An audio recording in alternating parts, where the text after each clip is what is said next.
aquella persona que tiene un intercambio con el mundo espiritual. ¿Cómo comprobar la veracidad? Hay muchos elementos.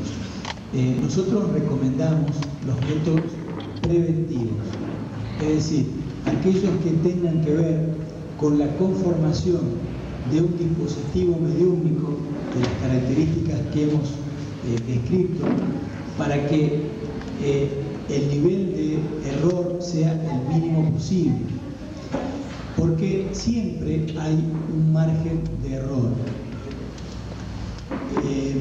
Hay otros elementos, básicamente los hemos descrito, pero el hecho de analizar la comunicación a la luz de la racionalidad, a la luz de los conocimientos disponibles, a la luz de compartir esas aseveraciones con personas que puedan tener conocimientos específicos, en fin, depende de las características de la comunicación.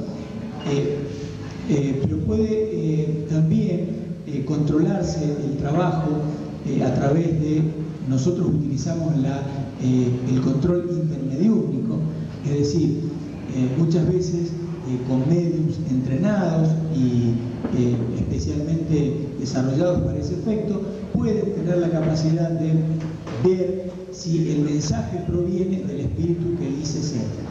Pero lo más importante, amigos, que identificar de quién viene es ver para qué viene y cuál es el resultado del mensaje. Porque en realidad, si ese mensaje nos dice algo que nos ayuda a comprender mejor alguna realidad, será bienvenido. Depende muchísimo si el mensaje tiene un carácter predictivo, si tiene un carácter de revelación científica, de revelación personal. Hay cosas que hemos recibido a veces de un espíritu en determinadas condiciones y que en el momento no lo entendemos y lo entendemos años después. Es un tema central en el manejo de la mediunidad. Por eso nosotros, además de analizar siempre los resultados, lo que impulsamos es a la práctica de la sesión mediúmica en condiciones de seguridad y control, porque creemos que en esto la prevención es fundamental para evitar mistificaciones. Dice, el autoconocimiento como el estudio, la dedicación, la paz, la vida en armonía familiar y amigable y el razonamiento con el amor principalmente hacen crecer la familia y las bases del espiritismo. Sí, para mí la pregunta. Bueno, yo creo que la pregunta contiene una afirmación, ¿no? Verdaderamente creo que si tenemos la paciencia suficiente y la dedicación para poder transmitirle a nuestra familia los conocimientos necesarios que le permitan comprender su propia realidad trascendente, vamos a ser seres optimistas, seres más felices, seres que tienen una capacidad de verse a sí mismos en un proceso de evolución y no encerrados en un cuerpo. Y creo que la mejor forma de transmitirlo es siendo más felices nosotros, porque si ellos ven que este conocimiento nos da felicidad, nos permite encontrar explicaciones a cuestiones que son difíciles para aquellas personas que no tienen una visión de largo plazo, y fundamentalmente nos ve mejor y con intenciones de ser mejores personas, yo les pregunto, ¿quién se va a negar a ser más feliz? Si la religión cambió muchas cosas de la Biblia al estudiar el Evangelio según el Espiritismo, podemos a través de los Espíritus actualmente verificar y ampliarlos. Sí. Bueno, cuando dice así la religión, hay que recordar que la religión es un fenómeno cultural, psicológico, moral, y cada religión en particular tiene su historia. Y en efecto, en el caso de la Biblia, que es el texto fundamental de, como todos sabemos, de de las religiones cristianas. En el caso cristianas, recordemos que incluyen el Antiguo Testamento y el Nuevo Testamento. En el caso del judaísmo, solo se incluye la Torá, es decir, la parte del Antiguo Testamento, que es el Pentateuco, los primeros 5 libros de la Biblia. Pero en el caso de las religiones cristianas, no es que hayan cambiado cosas de la Biblia, sino que la Biblia es un texto que no es más que un libro, es una colección de libros. Recuerden que la Biblia es una gran cantidad de libros, escritos en diversas épocas y por diferentes autores. La Biblia no es que la escribió Dios, Dios no escribe libros. La Biblia fue escrita por seres humanos, en distintas épocas, en la antigüedad. Y en la elaboración final del formato que conocemos de la Biblia, hace ya más de un milenio, pues se produjeron adaptaciones, interpolaciones, correcciones, modificaciones. Y en ese sentido, pues los estudiosos tratan de establecer qué hay de continuidad en el texto bíblico con respecto a las fuentes originales y qué pudo ser modificado. Lo que Kardec intentó al escribir un libro llamado El Evangelio según el Espiritismo fue simplemente, si escribió el libro Los Espíritus, que es el fundamento de la doctrina espiritista, podríamos decir el fundamento filosófico, y escribe el libro de los médiums o guía de los médiums y evocadores para establecer las bases experimentales, que por cierto, no hay un libro hasta el día de hoy mejor en materia de mediunidad que el libro de los médiums, y hay muchos buenos libros. A partir de allí escribió el Evangelio según el Espiritismo con la finalidad de, tomando como base un estudio de las enseñanzas de Jesús, establecer las bases morales de la doctrina espiritista. Pero les recuerdo, quizás habiendo Kardec desencarnado en 1869, relativamente joven, quizás Kardec pudo más adelante haber escrito, por ejemplo, el Corán según el Espiritismo, que es una magnífica obra también, o pudo haber escrito los Vedas según el Espiritismo. De modo que escribió el Evangelio según el Espiritismo porque la cultura occidental es básicamente una cultura cristiana y era necesario hacerla entender muchos principios de esos, hacerlos entender a la luz de las enseñanzas espiritistas. De modo que la intención de Kardec con el Evangelio según el Espiritismo es darle al espiritismo una base moral sólida y, en segundo lugar, dar una comprensión de lo que significa el texto bíblico, sobre todo los evangelios, a partir de las enseñanzas espiritistas.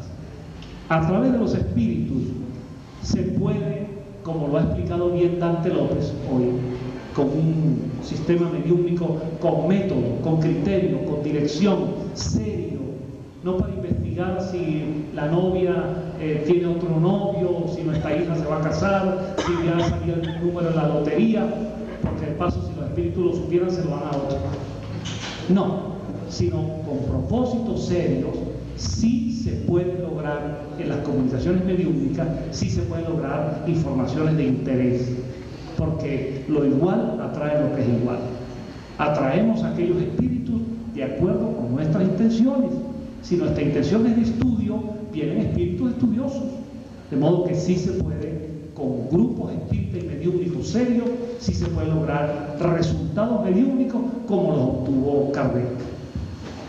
Dice, lo que aprendí hoy es que el verdadero espiritismo es practicarlo en casa primero. ¿Puedes ampliar más, por favor? Gracias. Bueno, yo antes que incluso que la casa diría que la práctica moral del espiritismo comienza con nosotros. Título individual.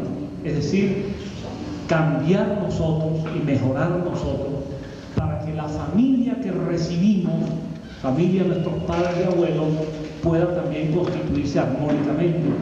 Y la familia que construimos a partir del vínculo con nuestros esposas y esposos, con compañeras y compañeros, y con nuestros hijos y nietos, sea también una familia estructurada sanamente, armónicamente, y sea una familia feliz.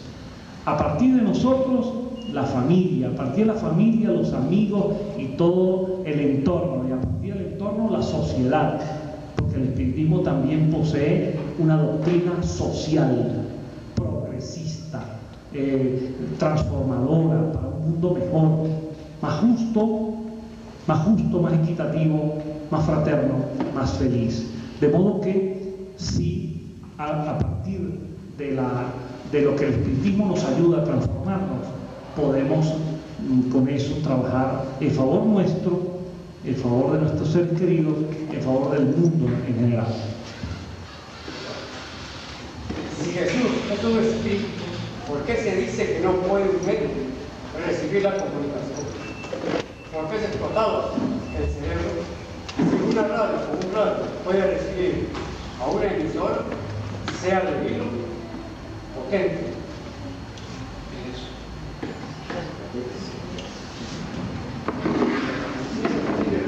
Bueno, yo comprendo el tema.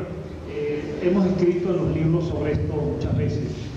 Lo que en el fondo quiere preguntar el amigo es que ¿por qué no se puede recibir una comunicación de Jesús de Nazaret en un centro espírita? Bueno, no es que no se pueda. Al fin y al cabo, en la concepción espiritista, Jesús no es un Dios. Jesús es un espíritu, y en su momento un espíritu que encarnó como un ser humano de su padre y de su madre. Solo que la elevación moral y espiritual de Jesús lo coloca en un plano difícil de acceder, dadas nuestras limitaciones. ¿Quién sabe si el inmenso amor de Jesús podría en un momento dado llegar a manifestarse en un centro espírita ahora? Eso es posible, no hay por qué negarlo. Pero ¿por qué no somos un poco más humildes en eso?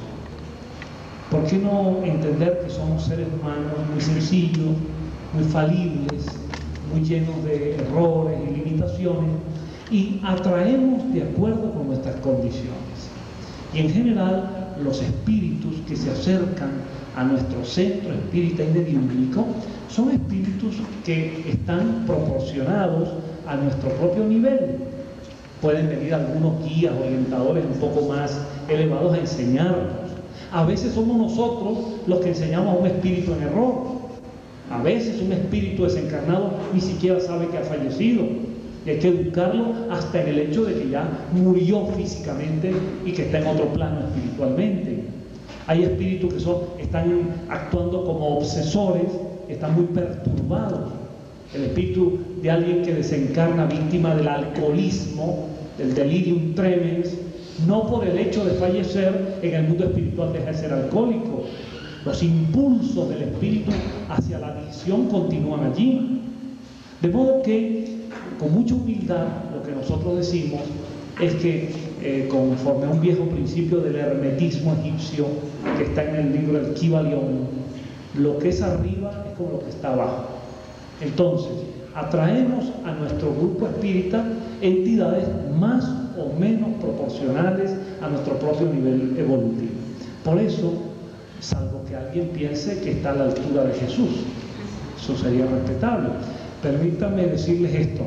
Una vez, porque también hay el concepto de algunos espíritas que no han entendido a Kardec, que se imaginan que en una vida pasada fueron que son la reencarnación de grandes espíritus. Yo me he encontrado entre América y Europa en tiempos actuales. En tiempos actuales yo he contabilizado no menos de 18 Jesús reencarnados. No menos. En Venezuela tenemos varios, de paso. Y, por ejemplo, en una ocasión me encontré uno en Tenerife, en las Islas Canarias. Después de una conferencia se me acercó un señor desde el fondo de un salón, una persona más o menos joven, con unos largos cabellos, un vestido con una bata blanca, y desde allí, cuando le dieron el derecho a hacer las preguntas acá, no fue por escrito, sino que habló y dijo, desde allá lejos me dijo, ¿tú me reconoces? Y yo digo, la verdad es que no lo conozco. Y dice, no, tú me reconoces. Yo soy la verdad, la vida y el camino. Por mí se va el Padre. Yo le dije al que estaba al lado, dije, otro más. Y efectivamente él se presentó allí como la reencarnación de Jesús. Y me dijo, ¿usted me reconoce como la reencarnación de Jesucristo? Y yo en aquel momento, un poco confundido, solo acerté a decirle lo siguiente. Le dije, mire, mi amigo, con usted ya son 18 los Jesús encarnados que conozco. Conozco varios en Puerto Rico, Venezuela, en Argentina, no sé, un caso famoso, en Brasil ha habido varios, no sé si en Guatemala tienen alguno también, porque también Guatemala tiene derecho a tener su Jesús reencarnado también, ¿por qué no? Bueno, yo le dije a ese amigo, le dije, mire, mi amigo, lo único que yo le dije, con usted son 18, yo no sé si usted es o no la reencarnación de Jesús. Yo lo único que sé, por lógica, que si usted es, los otros 17 no son. Pero yo les recomiendo que hagan una asamblea mundial de Jesús reencarnado, discutan entre ustedes, a lo mejor llegan a la conclusión de que alguno de ustedes es la reencarnación de Jesús. Entonces vamos a dejarnos de esas tonterías, vamos a ser más humildes, somos Pedro, Luis, María, somos seres humanos simples, sencillos, con limitaciones, con virtudes. Ninguno aquí es la reencarnación de ninguna gran figura de la historia y no traemos a espíritus a nosotros de esa manera. De modo que vamos a colocar un espíritu más sencillo, más humilde. Eso nos va a dar más provecho. No, quería agregar con respecto a la primera parte de la pregunta, que es el tema de la familia en relación al centro espírita y a la enseñanza del espiritismo, que me parece fundamental que los dirigentes espíritas trabajemos, así como trabajamos hacia afuera, con el mismo énfasis, trabajemos hacia adentro de nuestra familia. De hecho, hay en la página de CEPA, hace poco tiempo, hemos colgado, como se dice en la jerga informática, varios manuales como para la enseñanza espírita a la niñez en forma sistemática. Estos son libros que están accesibles a cualquiera, que se pueden imprimir, lógicamente que son una idea general, no significa de que tiene que ser seguido al pie de la letra, pero hay una base para una formación sistemática, que es lo que de alguna manera decíamos, que tenemos que dar a nuestros chicos, a nuestros hijos, porque si no le damos esas ideas, ellos que están en la búsqueda y son una esponja absorbiendo conocimiento por todos lados, van a absorber también otros conocimientos que no le van a ocupar un lugar y le van a generar resistencia a lo mejor para después tener este conocimiento que sabemos que los puede hacer más felices. Ese era el concepto que quería agregar. ¿Qué conocimientos mínimos espírita debe poseer el director de las sesiones mediúnicas? Bueno, los conocimientos tienen que tener una muy buena base de conocimiento de Kardec, ¿no? Haber leído, y no solamente haber leído, sino haber estudiado en profundidad, conocer los fenómenos, tener la mayor experiencia posible. La experiencia muchas veces se adquiere participando de grupos espíritas, con otros directores, investigando, consultando con personas que saben, pero es una actitud estudiosa. Pero me parece que un director de sesiones, además de los conocimientos intelectuales, tiene que tener algunas características personales, como las que hemos descrito antes, ¿no es cierto? Tiene que ser una persona atenta, tiene que ser una persona con cierta fortaleza personal, para poder hacer que el medio se sienta contenido. Una de las cuestiones más escuchadas de todas las personas que tienen mediunidad es la duda. Este concepto es mío, este concepto es del espíritu. ¿Cómo hago para poder dilucidar uno del otro? Sabemos que el animismo es parte de la mediunidad. De lo que se trata es una cuestión de porcentaje, que no sea 20% del espíritu y 80% del medium, sino al revés.